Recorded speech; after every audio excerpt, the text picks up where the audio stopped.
No one truly owns anything. Let yourself feel that, not as a new age platitude or bit of magical thinking, but as a living reality. Really and truly let yourself feel that no one owns the sky, no one owns the sun, no one owns the earth, no one owns the cosmos. It becomes easier to see when you zoom out, right? No one owns the galaxy. You can't own the galaxy. It's all borrowed. It's all borrowed from infinity. It doesn't belong to anyone. It's an expression of infinity, and no one truly owns any of it. We don't own the money in our bank account. We don't own the buildings that we built from the things of this earth. We don't own the animals. We don't own the food and water. Yes, our society has created an agreement, a construct that where we pretend that we own things. And because we all agree to that construct, we live within that collective dream or matrix or hypnosis, however you want to look at it. And yet, if you snap out of that, you can really see nothing is truly yours. You don't own your body. You don't own your children. You don't own your life. Not mine, thine. Not mine, thine. Not mine, thou. Nothing is mine. It's all his. It's all hers.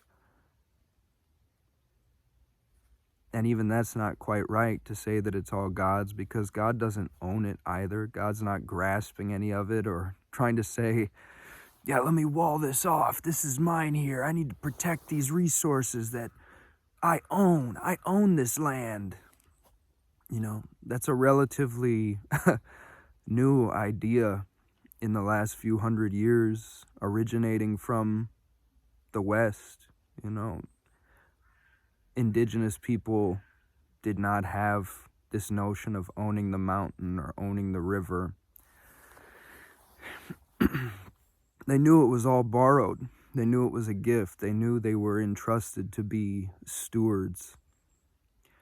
And when you really let yourself feel that, it can be a great liberation, because our society is so focused on who owns what, and then games of comparison and competition, like, oh, I don't own as much as that person, so I need to jump through all these hoops to try to own the same thing so I can keep up with the Joneses. And you don't have to do any of that. You don't have to live that way if that's not native to your soul. Elon Musk, Jeff Bezos, they're not truly billionaires. They don't own that money. No one owns anything. Their resources belong to the whole. Their resources are the whole. Yes, our society is presently agreeing to a construct in which they seem to own those resources, but they really don't. On a deeper level, no one owns anything. Let this be a great liberation. Let this be a great relief. Let yourself feel the lightness of that. None of this is owned. It's all free. It's all unownable. No one can truly own it or claim it. You can't take it with you. It's all going to be given back.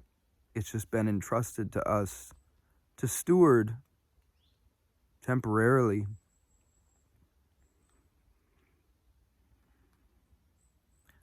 And I do deeply sense that you can trust that whatever has been allocated to you presently is what you are entrusted to steward. And in my experience, the more you treat whatever has presently been entrusted to you as if it were truly the treasures of God, the kingdom of God, the riches of God, if you treat your whole life like the cathedral of God, the house of God, you will find yourself in the kingdom. You will find yourself in the glory. I'm in a forest right now. I'm not surrounded by any kind of luxury by our society standards, and yet I can't imagine anything more precious, anything more glorious. No, this is it. This is it right here. This is the kingdom. This is the glory. It's ever present. It's all around us. We're surrounded by truly infinite treasures, infinite riches, pearls beyond price. Every moment is a pearl beyond price.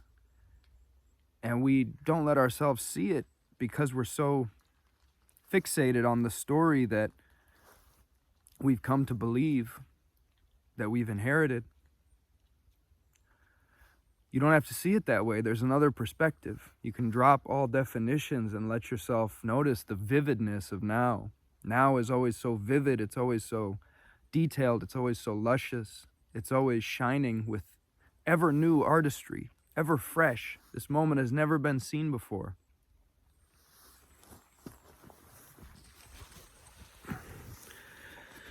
This moment is new. This moment is fresh, never seen before, never to be seen again. Let yourself drink it in. You are in the kingdom. And if you let yourself feel that, if you treat your life that way, if you approach your life with devotion, thanksgiving, worship, the treasures reveal themselves more and more.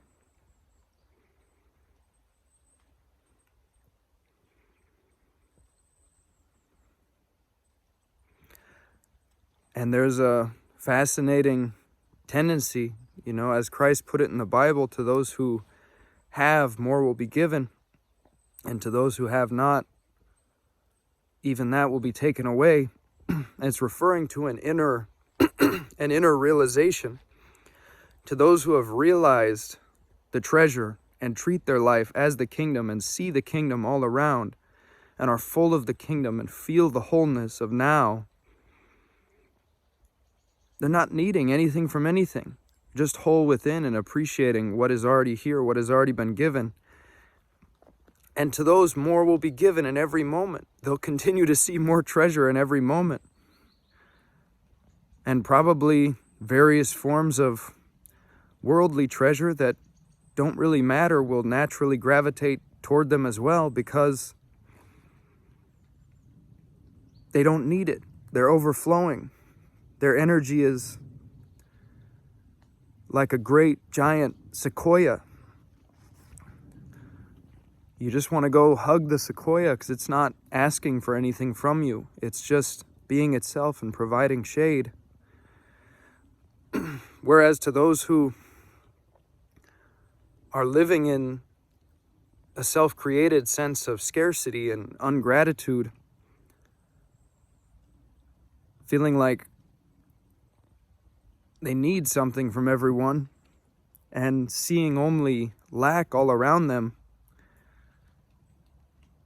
more will be taken away because they will continue to experience lack from that perception. And their energy of grasping and craving and I need something from you will tend to repel people. Take that with a grain of salt. I'm not trying to put that forward as some kind of absolute principle, but there's a tendency for it to be that way. Heaven begins within. The kingdom of heaven is within you, as Christ said, and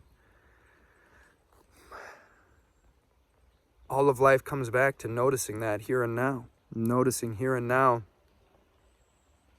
that the treasure is here. Where your treasure is, there your heart shall be. So place your heart in the now, because the now is what we truly have. And if you root your life there in true thanksgiving and you see the kingdom all around you and you treat life as the kingdom, more will be given. That I can say assuredly, in the sense that it becomes self-perpetuating. It gains momentum. If you start training yourself to live in the kingdom and see the kingdom, treat life as the kingdom, worship the kingdom, be grateful for the kingdom, you will continue to notice the artistry. You will notice the ever fresh, ever new, ever self-replenishing artistry, all of experience like a river of pure poetry, pure waters of life, pure nectar of joy.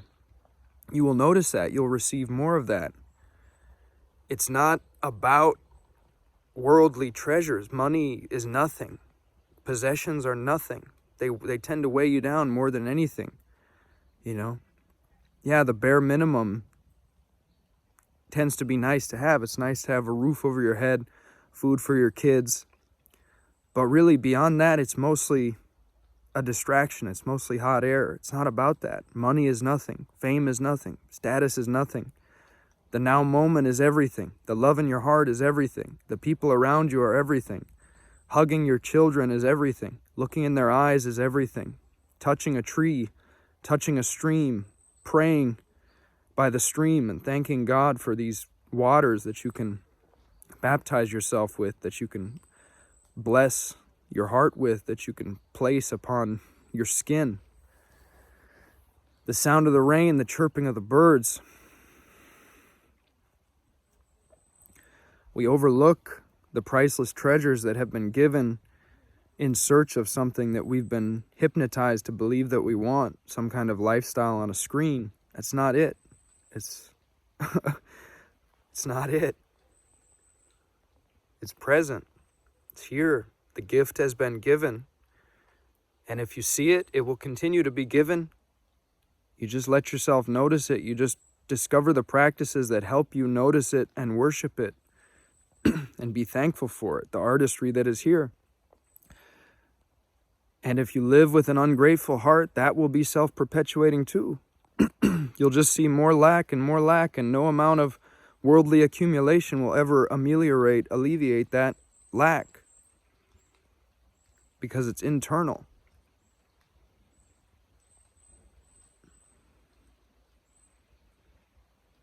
So see the kingdom now, treat this life as the kingdom, do unto others as you'd have them do unto you. What you do to the least among you, this you also do to divinity, to the great mother, the great father. Thank you for listening. Peace and love to you. God bless you and your family. May the road rise to meet you. May the wind be at your back. Be well.